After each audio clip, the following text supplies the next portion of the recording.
Islam, and greetings on Princeanaelbey, divine prince of the divine theocracy of the prophets, Moorish Science Temple of America through Temple Alhambra. I pray that you all have been quite brotherly and sisterly to one another. I truly do. Today's session class will be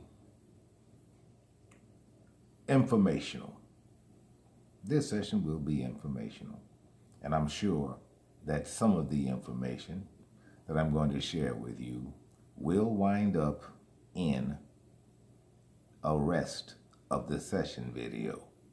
Of this, I'm almost sure.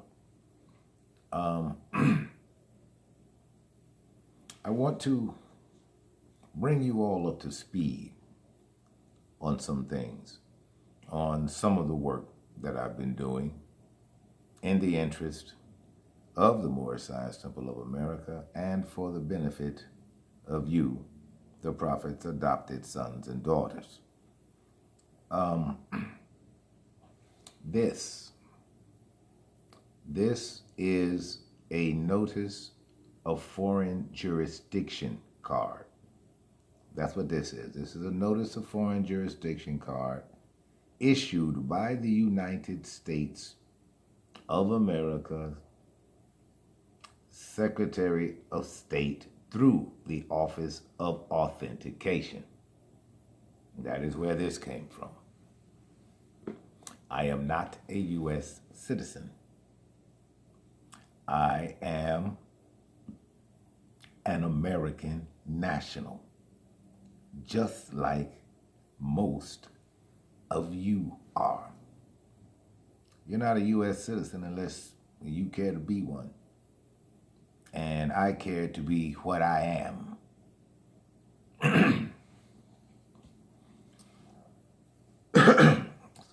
Excuse me. This card, which I received from the State Department, it was around 2010 or 2011. And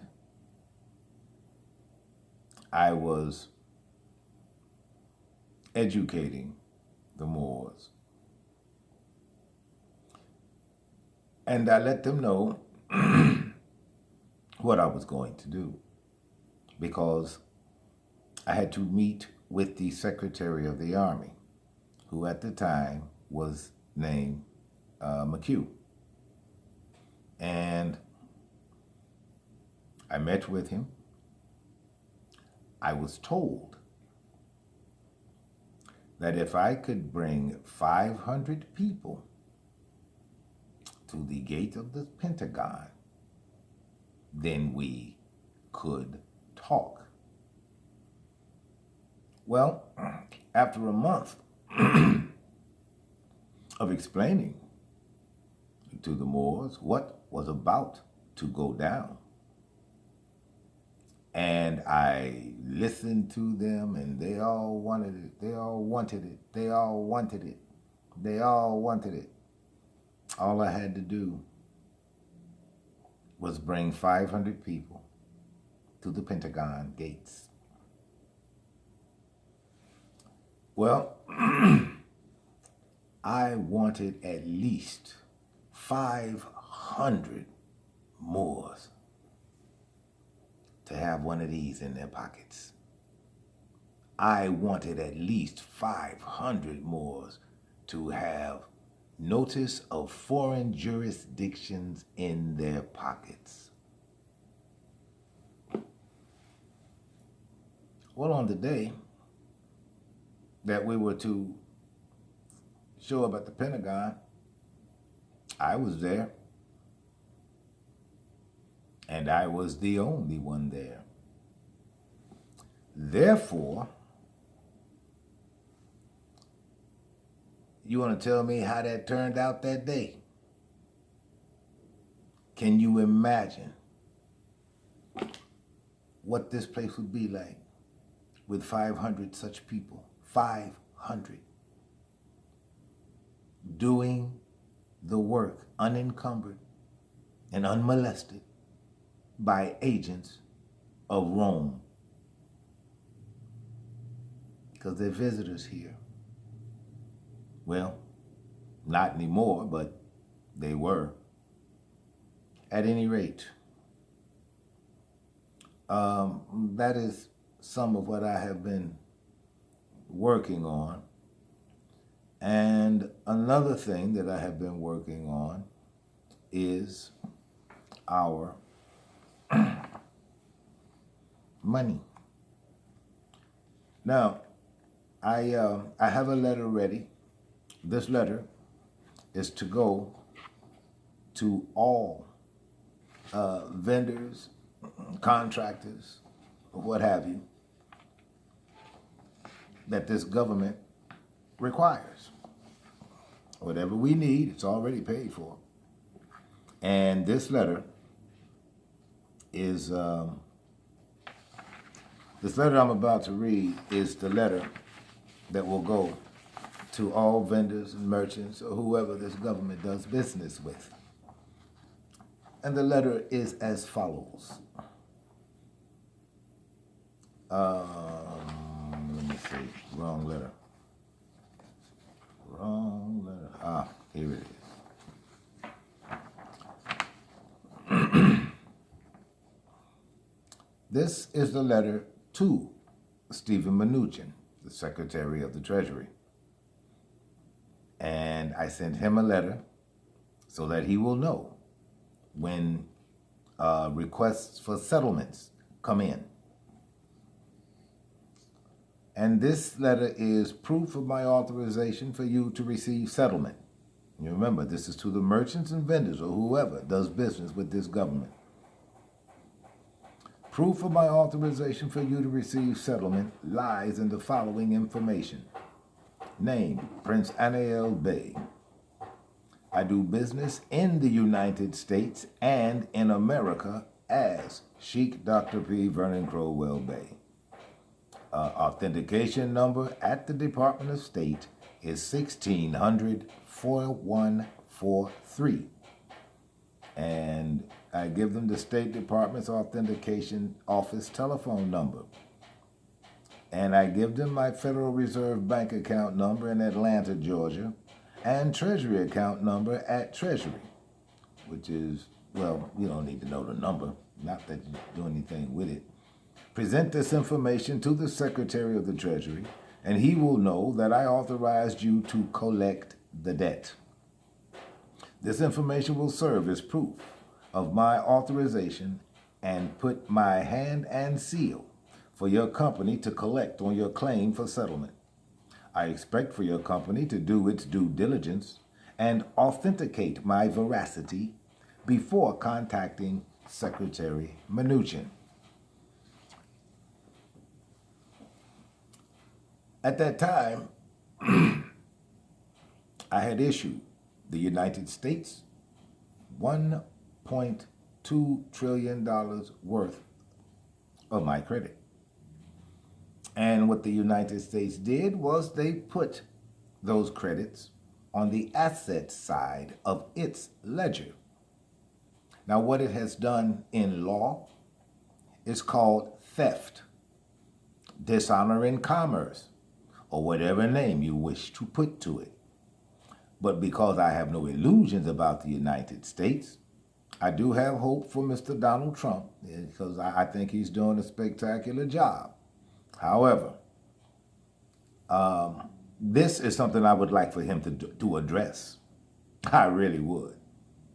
I'd like for him to address this issue, because it is an issue for the United States.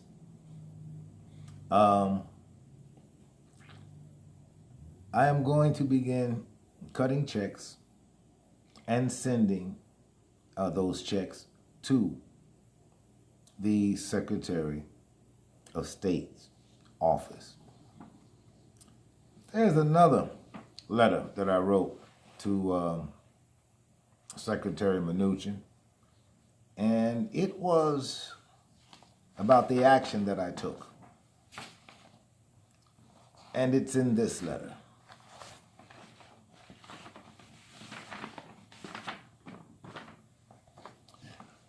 It goes like this. Greetings, Secretary Mnuchin. In keeping with my last communique to you, I am sending you the first of the checks written on my Treasury account. Apparently, the United States is rather slow to acquiesce to my demands for the interest payments on the outstanding $1,200 billion loan that I made to the United States. I have heard nothing from your office regarding the repayment of this loan, nor have you bothered to inform me of the status of these demands for payment. I have much work to do for this government, and I demand that the interest on the loan be paid immediately.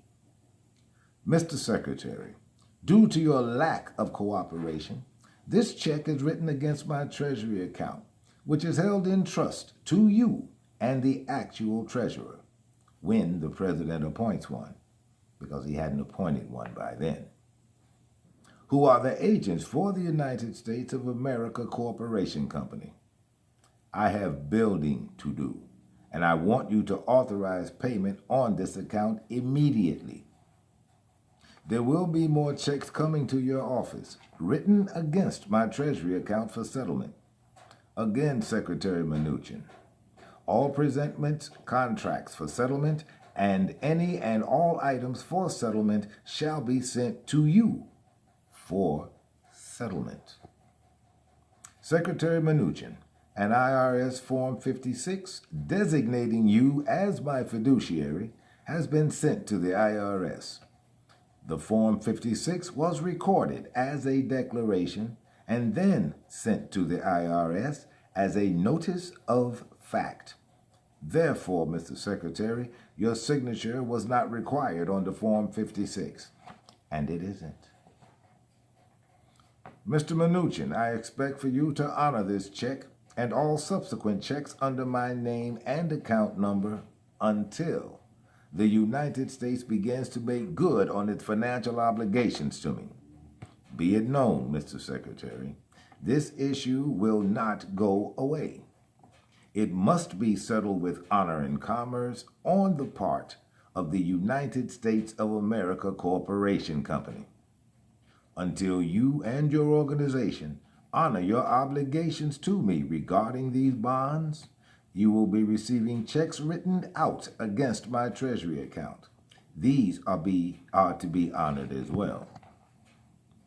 This communique will also be read across the world, as was the notification of former Secretary Geithner's acceptance of my $1,200 billion worth of credit.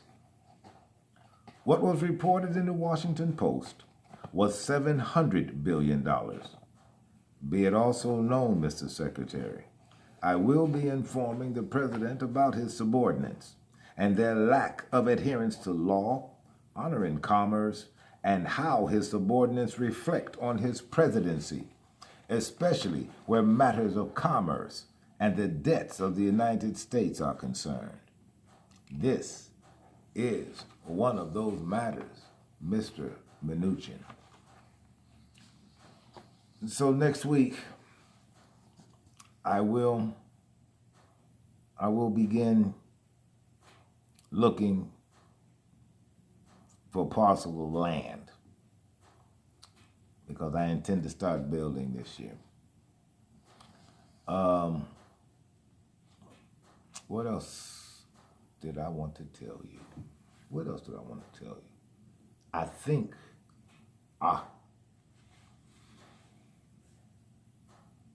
the action.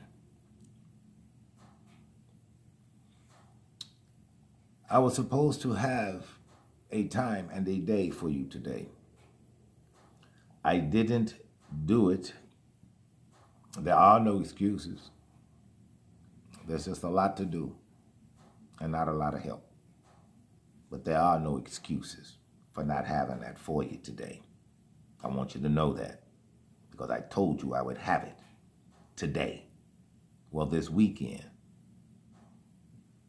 What I I guess the weekend's not over yet, though, huh? But at any rate, you will get the where and the when. Enough about that. That's just some of my struggles with Rome to do the right thing. But Rome seems to have taken the page out of the Moors' books, huh? It just won't do the right thing. Won't do right for nothing, huh? Don't worry about it, class. We're going to get through this, and you're going to come out a winner. There's no other way for you to end this. What else was there? Yes. Yes. There is this document, and it's called the Treaty of Peace and Friendship. Now, I'm going to read to you some of the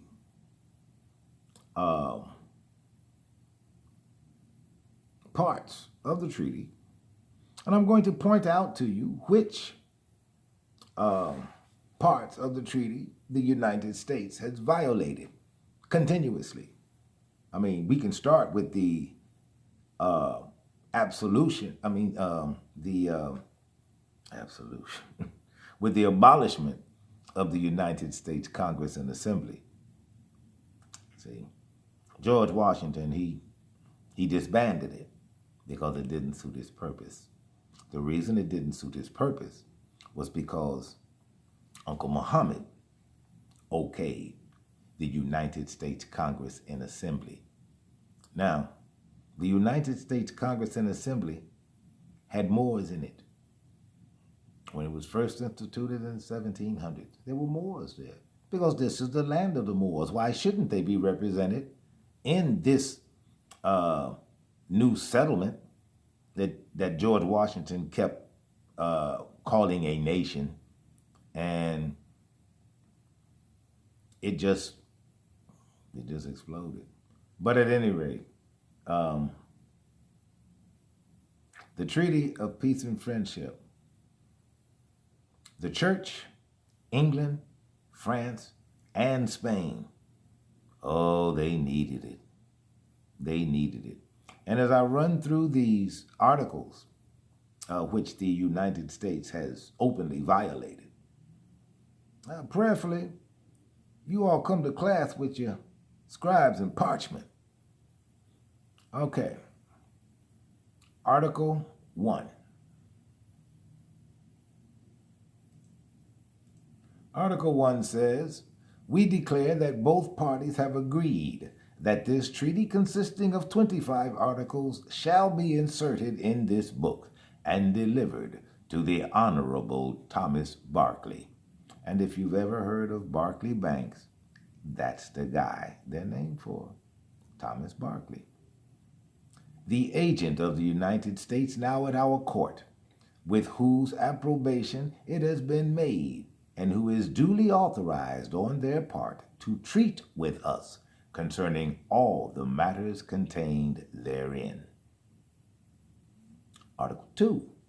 If either of the parties shall be at war with any nation whatever, the other party shall not take a commission from the enemy nor fight under their colors. First violation. First violation. What are the colors of Britain? Aren't they red, white, and blue?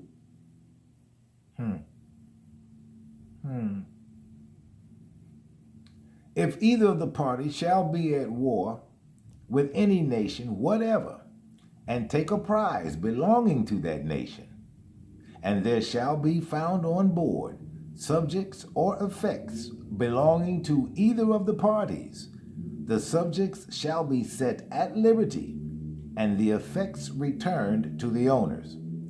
And if any goods belonging to any nation with whom either of the parties shall be at war, It shall be loaded on vessels belonging to the other party. They shall pass free and unmolested, without any attempt being made to take or detain them. A signal or pass shall be given to all vessels belonging to both parties, by which they are to be known when they meet at sea. You see, when this document was being written up, we were still on the waters, raising 900 pounds worth of hell with England, France, and Spain, and the church, who was going to South America, destroying the Incan, Mayan, and Aztec civilizations, carting all that gold, valuable, their history, their entire culture, back to Rome and Britain, Spain, and France. We were still in the waters. And so this document had to be drafted, because you see, what they knew was the only way that they were going to get the Corsairs out of the waters. Yeah, we were called Corsairs back then. We ruled the seas. We absolutely ruled the seas. There was nothing about navigation we didn't know. There was nothing about navigation we didn't know. We ruled the seas. And with England, France, Spain, and the church, what they did was they fell into a sense of security since the emperor had signed that treaty. I guess what they really didn't figure on was them not being named in the treaty. Because you see, we took everything we could get our hands on. Everything we can get our hands on, going back to the church in England, in Spain, and France. We took everything we get our hands on. You see a galleon, you see a Spanish galleon, or a French frigate, you know that frigate's got something on it. You see that Spanish galleon, he's heading back to Spain. He's coming from South America, so we know he's loaded. And if he was unfortunate enough to sail right into the jaws of some Corsairs, and by some Corsairs, I mean, well, it all depended on how many ships went out hunting. Because we would leave with anything from 3 to 5 ships to an outright flotilla. We'd have over 150 ships in the water. In England, France, and Spain, they could do nothing with those Moors on the water. They could do nothing with those Corsairs. And what they knew was the emperor was the only one who could get us out of the waters. And that is why this document was so important to the United States and England, France, Spain, and the church. It was important to them because, you see, with the United States being in the middle of all of this, it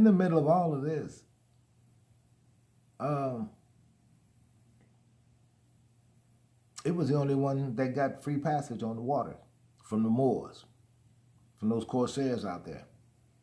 Even though it was flying the French colors and it was flying the colors of Britain. Both flags are red, white, and blue. Both flags are red, white, and blue, which is a complete violation of the treaty. Why would the United States outfit its ships with red, white, and blue anything, knowing that those are the colors of our enemies? Because they were enemies too. They just came with a smile and an outstretched hand. And when you read in the treaty where it states, if either of the parties shall be at war, I told you what USMC stands for. United States Military Corporation. That is what it stands for, not United States Marine Corps. There's no such outfit. There's no such gang. They are simply employees of the corporation. That is what they are. It was the United States which co-opted the Union Army and the Union Navy. And remember, the Union is older than the Constitution because it is the Union of States of Al-Morocco. U.S.A. The United States of America, that's just plain old USA with no periods. Those periods connote that they were formed during the days of the Imperial Union. That is what those periods mean. When you see USA, that's the corporation. U.S.A. is the republic. And the Army and the Navy were the Army of the Republic and the Navy of the Republic until the United States co-opted them.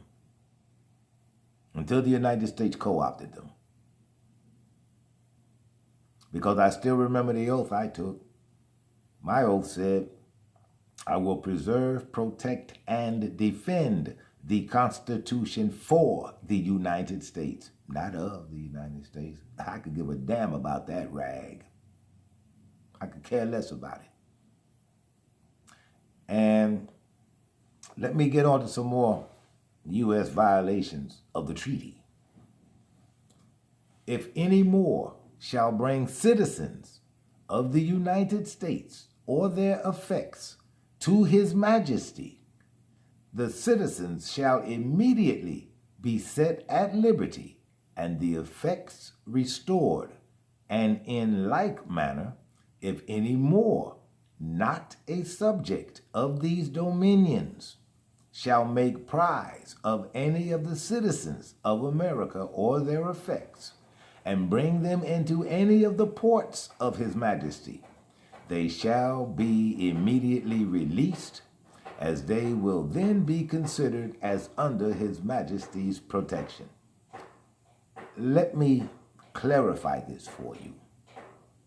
If any more shall bring citizens of the United States or their effects to His Majesty. Now, during the 16th century, if memory serves me correctly, it was around 1583. In 1583, on the island of Roanoke, out in the Carolinas, the island of Roanoke, there were settlers there. Now, this was before 1786, remember? There were settlers there, colonists, to colonize Roanoke. Well, they had some tribal Moors down there who, didn't particularly care for them. They used to raid them, and then they began to talk with the tribal Moors. The tribal Moors said, well, okay, as long as you, stay in your lane, stay on your side of the tracks, everything is cool. That's what those tribal Moors told them. And one day, in 1583, we were coming back from the Mediterranean. And we knew about Roanoke. Catch them on the way out. See, we couldn't get our ships in there. We couldn't get our boats in there. That's because they were too big, and that little space between those two patches of ground going to Roanoke, our ships, they were deep draft ships. They were deep draft vessels. But a caravel can get in there. And they did. A couple of caravels went in. there were maybe 25 to 35 corsairs. They landed at Roanoke, caught them by surprise, could not load their muskets or anything, and they were taken. They were taken by corsairs, and they were taken to the slave markets at Tunis and at Tripoli. In 1583, we even took some to His Majesty in Morocco. But that is what happened to the people on Roanoke Island. It's been a mystery for hundreds of years. What happened to the people of Roanoke? They became slaves. We picked them up, put them on the big ships, and we took them to the slave markets and got paid for them. That is what happened to the people of Roanoke. That's what happened to them. It has been a mystery for hundreds of years. That is what happened to them. They were captured and sold as slaves. That's what happened to the people on Roanoke. If any vessel of either party shall put into a port of the other, and have occasion for provisions or other supplies, they shall be furnished without any interruption or molestation. And boy, let me tell you, those corsairs would sail into Libya. Like the East Coast. The East Coast is actually Libya. That's the real Libya.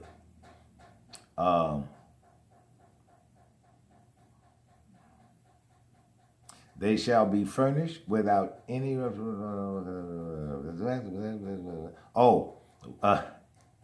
If any vessel of the United States shall meet with a disaster at sea and put into one of our ports to repair, she shall be at liberty to land and reload her cargo without paying any duty whatsoever.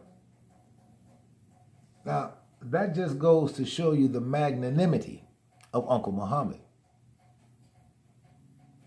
He didn't charge them a tax. And everywhere you go, and everything you do now, is a Christian tax. We didn't do that. We didn't do that. We did not do that. If any vessel of the United States shall be cast on shore on any part of our coasts, because we got a lot of coastlines, she shall remain at the disposition of the owners, and no one shall attempt going near her without their approbation, as she is then considered particularly under our protection. And if any vessel of the United States shall be forced to put into our ports, by stress of weather or otherwise, she shall not be compelled to land her cargo, but shall remain in tranquility until the commander shall think proper to proceed on his voyage.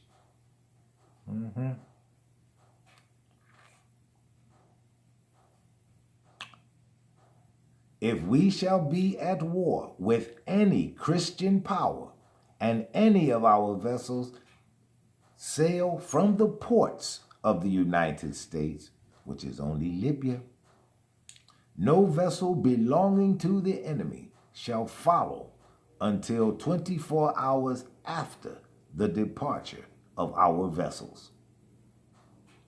And the same regulation shall be observed towards the American vessels sailing from our ports, be their enemies Moors or Christians.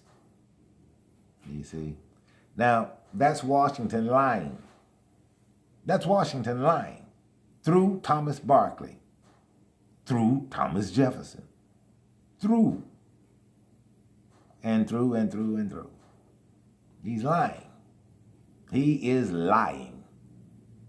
George Washington and his ministers plenipotentiary, they're lying. They're lying. But it had to go in there because Mr. Wessington, he had to continue fooling Uncle Muhammad into believing that they simply wanted to get away from England. We can't live over there under all of that. So we just came here. Can we please set up shop here, sir? Lying all the time. Yes, his name was George Wessington. Wessington is an old and honored Moorish name. It is an old and venerable name, Wessington. That was George's real last name, through his Moorish blood. And Wessington, well, his family changed their name quite naturally to Washington. To Washington. Let me ask you something. How many amalgamated Moors do you know named Washington? Go on. I'll give you a minute to think about it. I'll give you a day. I'll give you a week. It really doesn't matter because you're not going to come up with one, because that is purely a Moorish name. Washington comes from Wessington, which again is an old and venerable Moorish name. But his family needed to change it. Well, they didn't need to, but they did because they wanted to be just like everybody else. And so the Wessingtons became Washingtons. Why do you think he was chosen to be the first president of that little tea shop? Because of his Moorish blood. Because of his Moorish blood. They figured he would be more readily listened to, But I gotta tell you, and this is the truth of the matter, George Washington was full of crap. He was full of crap. So this is the thing. The reason George Washington never personally treated with Uncle Muhammad, because Uncle Muhammad bin Abdallah Bey, he viewed George as a traitor, and he didn't know what to make of him. But George was super friendly, because he had to play this out to the max. He knew he was lying from step one. He knew he was lying. But because he had that Moorish blood, and Uncle Muhammad and Uncle Sidi, Uncle Suleiman, same thing. And George was not looked on very favorably.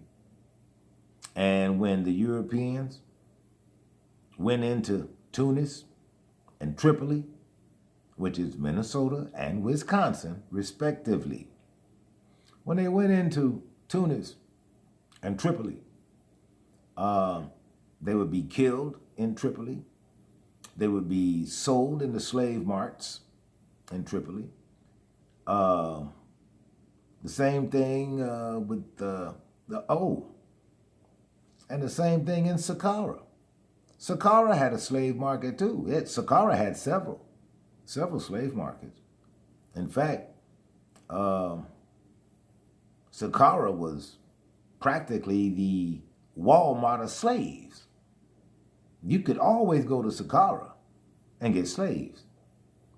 Saqqara is spelled S-A-H-A-R-A. It is pronounced Saqqara. And Saqqara is now called the state of Iowa. That is Saqqara. That's the Sahara. And when the Pope moved it, it wound up being a desert. Over there in Barbara. It's called the Sahara Desert. It's a lie.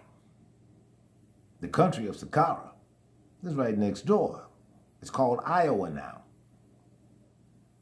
It's called Iowa now. Let's see.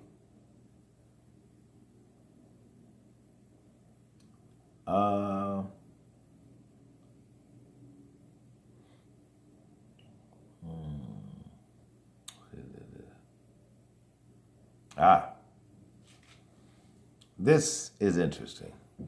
In case of a war between the parties, the prisoners are not to be made slaves. Oh, shucks. There was a lot of money in that. But to be exchanged one for another. Captain for captain, officer for officer, and one private man for another. And if there shall prove a deficiency on either side, it shall be made up by the payment of 100 Mexican dollars for each person wanting. And it is agreed that all prisoners shall be exchanged in 12 months from the time of their being taken, and that this exchange may be effected by a merchant or any other person authorized by either of the parties. Now, the merchant being spoken of would be the slave dealer. See, that's who the merchant is. Not the guy who sells cantaloupes. He's a merchant, but he's not the right kind of merchant. And check this out, and I want you to read between the lines here. This is Article 17. Merchants shall not be compelled to buy or sell any kind of goods, but such as they shall think proper, and may buy and sell all sorts of merchandise, but such as are prohibited to the other Christian nations. And that would be slaves. That'd be slaves. They prohibited them. In the Christian nations, they ain't have slaves anymore. And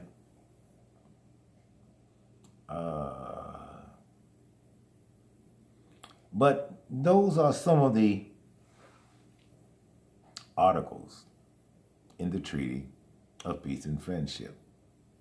And I already know there are a couple of points that shall wind up in the rest of the session. In my next video, I will absolutely have the time, the place, and the day. And remember what I told you. Whatever time, whatever day, you have got to be there. We've had a pretty mild winter so far, wouldn't you say? You're welcome. And there is going to be a meeting on the day and time that I designate. Please, please be there. Please be there. In the meantime, you all be good to one another. You love one another. And you protect one another. Princeanaelbey, I love you all. And I will see you in the next session. Peace and love.